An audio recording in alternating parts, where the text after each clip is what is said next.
প্রতিটি পরিবার, শিক্ষা প্রতিষ্ঠান, তরুণ এবং যুব সংগঠনকে অন্তত একটি করে গাছ রোপণ ও নিয়মিত পরিচর্যার আহ্বান জানিয়েছেন পরিবেশ মন্ত্রী আব্দুল আওয়াল মিন্টু। সকালে রাজধানীর উত্তরার Nawab Habibullah school and college প্রাঙ্গণে ঢাকা 18 আসনে মাসব্যাপী বৃক্ষরোপণ কর্মসূচি 2026-এর শুভ উদ্বোধন অনুষ্ঠানে প্রধান অতিথির বক্তব্যে এসব কথা বলেন তিনি।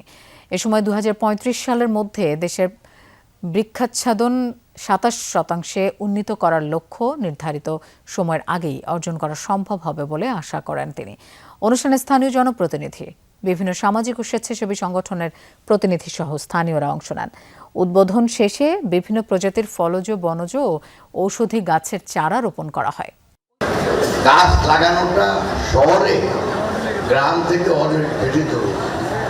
আমাদের ছেলে মেয়েদের স্বাস্থ্যের জন্য, আমাদের শহরকে ভালো রাখার জন্য, শহরের পরিবেশ ভালো রাখার জন্য, সেজন্য আপনাদের সবার প্রতি আমি প্রথমেই আহ্বান রাখবো যে যেভাবে সুযোগ পান, যদি কোথাও কোনো জায়গা থাকে দয়া করে গাছ লাগাবেন।